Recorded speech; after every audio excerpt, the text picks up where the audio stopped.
Assalamualaikum warahmatullahi wabarakatuh. Sahabat-sahabat HNI di mana saja berada, senang sekali hari ini saya bisa hadir di tengah sahabat-sahabat HNI untuk berbicara mengenai produk-produk HNI. Kali ini kita akan membahas mengenai gluten dan penguat rasa, serta kaitannya dengan produk mie and me.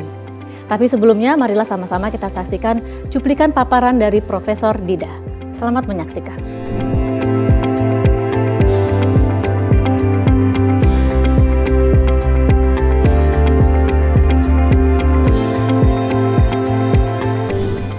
Itu protein gluten.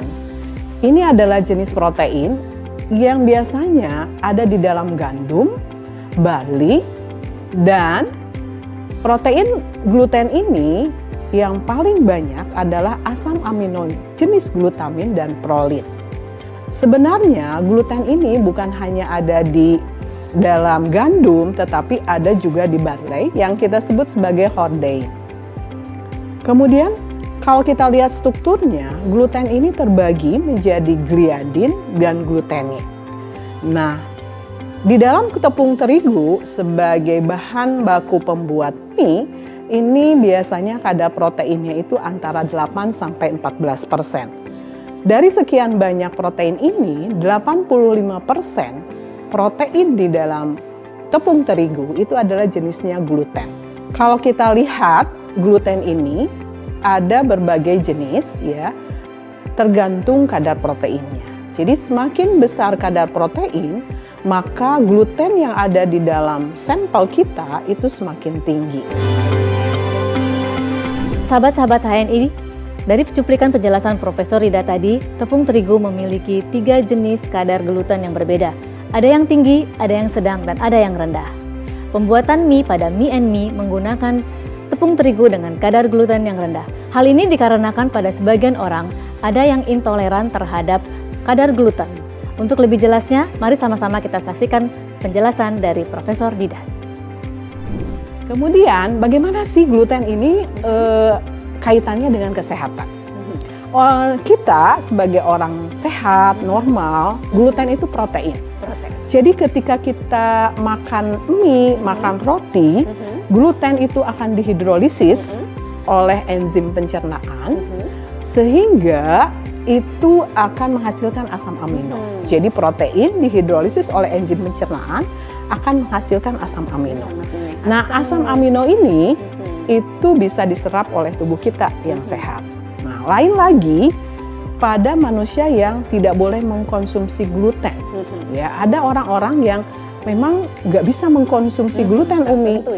Orangnya seperti apa saja nih, misalnya penderita celiac disease, ya, kemudian autis dan orang-orang yang alergi terhadap gluten, ini nggak bisa, Umi, makan yang berbasis gluten. Nah, kita bedah lagi, apa sih celiac disease? Nah, sebenarnya populasi secara global di dunia itu hanya 1-2% saja. Sedikit, tetapi ini cukup berbahaya ya kalau orang tidak boleh makan gluten, tetapi dia makan gluten. Ya, sedikit tapi ada.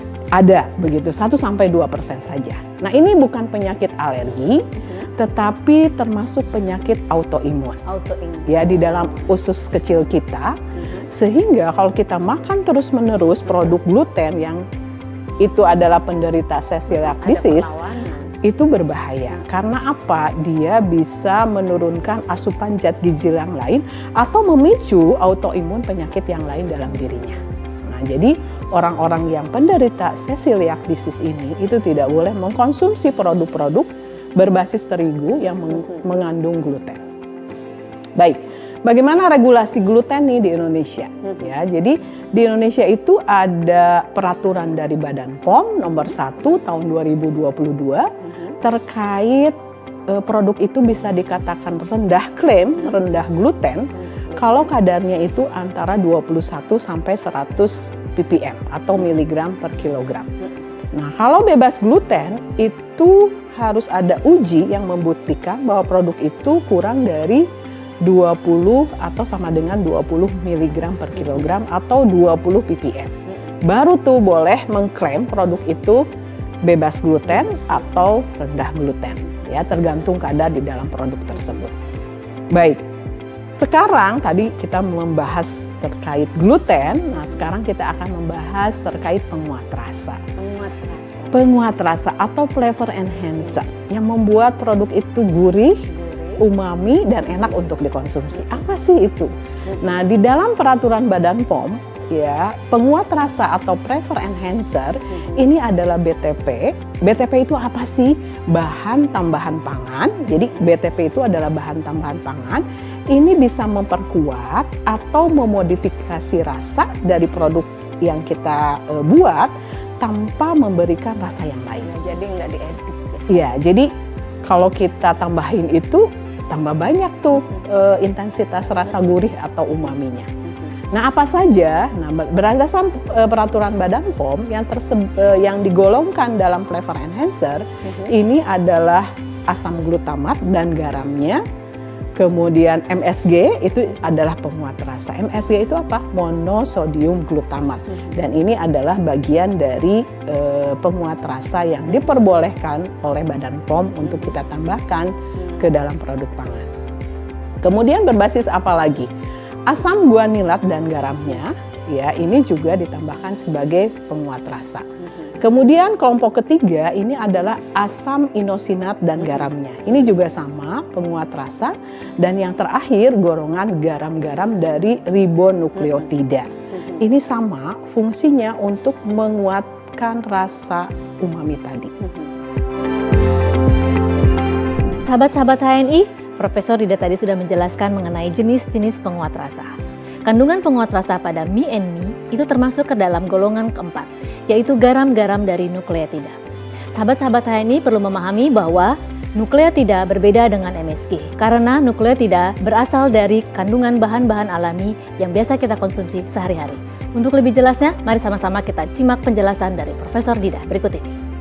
Flavor enhancer atau penguat rasa ini diberikan oleh asam amino, jenisnya itu adalah asam glutamat dan bisa juga oleh nukleotida. Sebenarnya kalau kita konsumsi tomat segar yang sudah matang itu juga mengandung asam glutamat. Makanya ketika kita mengkonsumsi tomat fresh ya, itu juga rasa gurih ada. Ya, kemudian keju ada, keju, kemudian jagung, daging, jamur itu juga ada. Secara alami mereka mengandung bawaan. Jadi asam glutamat itu secara alami bawaan dari produk pangannya tersebut. Sahabat-sahabat HNI, demikianlah penjelasan mengenai gluten dan penguat rasa serta kaitannya dengan produk kita Mie and Mie. Sampai jumpa pada kesempatan berikutnya. Assalamualaikum warahmatullahi wabarakatuh.